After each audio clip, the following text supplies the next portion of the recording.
नमस्कार, आप देख रहे हैं समाचार 18 न्यूज और आज हम ये खबर दिखाएंगे उत्तर प्रदेश के प्रयागराज से।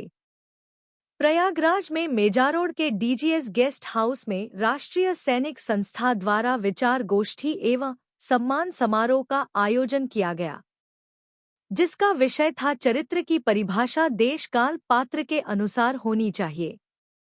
संस्था के राष्ट्रीय अध्यक्ष वीर चक्र विजेता कर्नल तेजेंद्र पाल त्यागी जी ने कहा कि देशभक्त नागरिक और पूर्व सैनिक मिलकर अब अगर चरित्र निर्माण करें तो एक उत्तम राष्ट्र का निर्माण हो सकता है। हमारी संस्था ने स्कूलों में जाकर 20,000 बच्चों को प्रशिक्षण दे चुके हैं। आज भी यहां पर 10 बच्चों को बुलाया था गार्ड ऑफ ऑनर के लिए।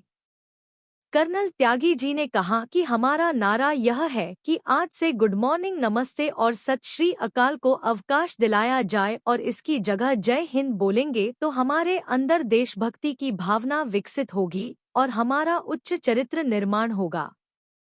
प्रयागराज के महापौर श्री गणेश केशरवानी जी ने कहा कि देशभक्ति देश की आवश्यकता बन चुकी है, लेकिन हम देश के लिए जीना और करना नहीं जानते और इसको जागृत करने के लिए राष्ट्रीय सैनिक संस्था ने जो अभियान चलाया है उसके लिए हम दिल से धन्यवाद करना चाहते हैं। महापौर जी ने कहा कि व्यक्ति को अपने कर्तव्यों का पता होना चाहिए, तभी वह देश के लिए राष्ट्र निर्माण में अपना योगदान दे सकता है।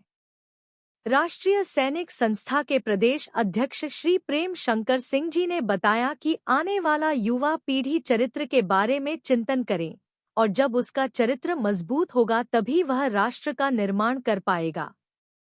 पूर्व सैनिक को आम नागरिक से जोड़ने पर उन्होंने कहा कि पूर्व सैनिक का यह मतलब नहीं है कि वह समाज का नागरिक नहीं है, वह भी समाज का ही नागरिक है। राष्ट्रीय सैनिक संस्था का सदस्य होने के लिए यह आवश्यक है कि उसके विचार सैनिकों जैसे होने चाहिए, उसके जैसे राष्ट्र प्रेम, कर्तव्यनिष्ठ, ईमानदार, अनुशासित हो, तभी वह संस्था का सदस्य बन सकता है। उत्तर प्रदेश के प्रयागराज से जिला संवाददाता रतन कुमार की खास रिपोर्ट।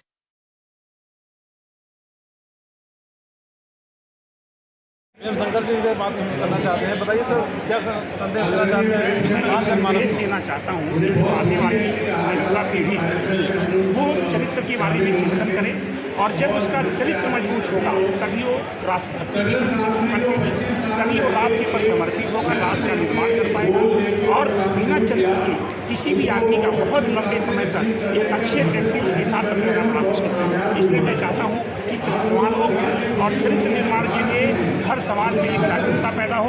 इसी प्रिंसिपल को लेकर के हमने ये कार्य। पूर्व सैनिक वाला जो परिवार है, आपका सैनिक संस्था है, उसको आम जनता को कैसे जोड़ेंगे? देखिए, पूर्व सैनिक का मतलब ये नहीं है कि वो समाज का नागरिक है, वो भी समाज का नागरिक है, लेकिन राष्ट्रीय सैनिक संस्था का नागरिकता लेने के लिए जरूरी है कि उसके विचार सैनिकों के होने चाहिए।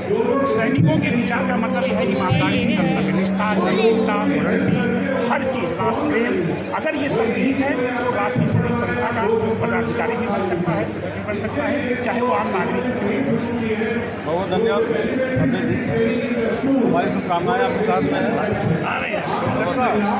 अरे भैया, चरित्र के अंदर 100% आवश्यक है, लेकिन राष्ट्रीय चरित्र में यह शून्य होना चाहिए। पृथ्वीराज चौहान ने पहली बार में सहनशीलता दिखाकर मोहम्मद गौरी को माफ नहीं किया होता, आज हिंदुस्तान का इतिहास। दूसरी सबसे बड़ी बात यह कि आपने आसपास के मोहल्ले में जब आप व्यक्तिगत चरित्र राष्ट्रीय चरित्र में फर्क करना समझ जाएंगे तो आपकी समझ में ये भी आ जाएगा कि बेईमान कौन है, आतंकवादी कौन है, गलत आदमी कौन है। उसका बहिष्कार करो। लाठी से कर सकते हो तो लाठी से करो, वरना कम से कम 4 आदमी इकट्ठे होकर उसे देख के सार्वजनिक स्तर पर थूक दो।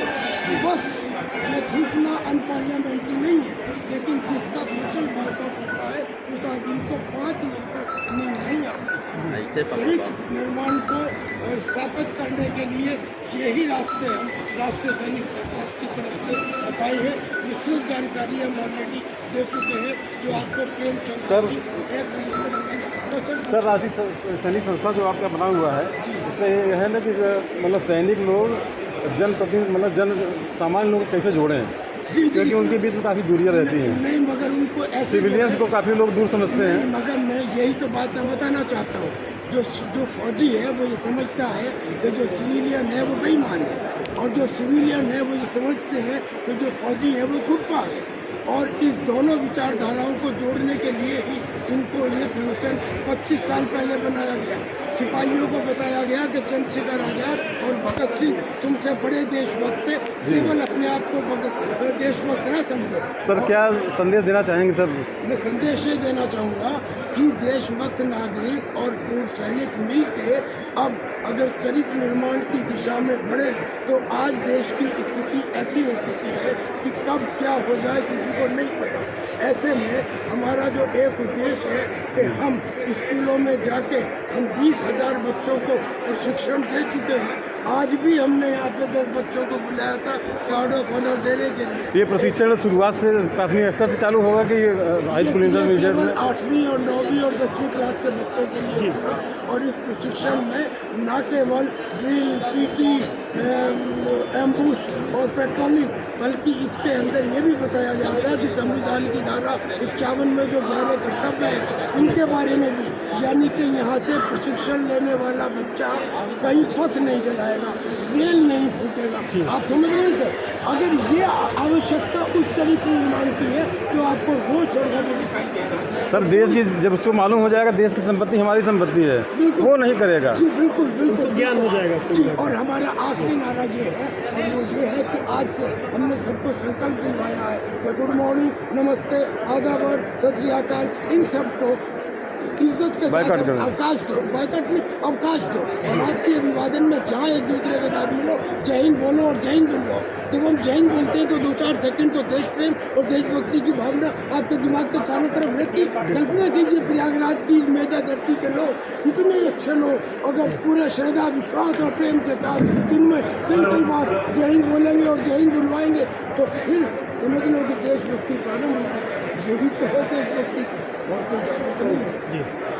देखिए हमारे साथ महापौर प्रयागराज गणेश किशोरवानी जी हैं। चरित्र की परिभाषा संगोष्ठी है, विचार गोष्ठी है, क्या कहेंगे युवाओं के लिए?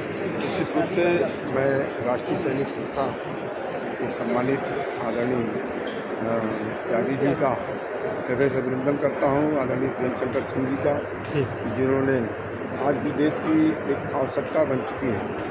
ये बात सही है कि हम देश के लिए मरना तो जानते हैं लेकिन देश के लिए जीना नहीं जानते, देश के लिए करना नहीं जानते। इस भाव को जागृत करने के लिए इस संस्था ने बहुत ही महत्वपूर्ण अभियान चलाए हैं, जिसमें लगभग 20,000 से ज़्यादा युवाओं को प्रशिक्षित करने का कार्य किया गया है। मेजा की इस धरती पर भी इस प्रकार की कार्यशाला के माध्यम से पूरे प्रयागराज की जनता को एक संदेश देने का काम किया गया, क्योंकि प्रयागराज एक परिवर्तन की भूमि रही है। जी।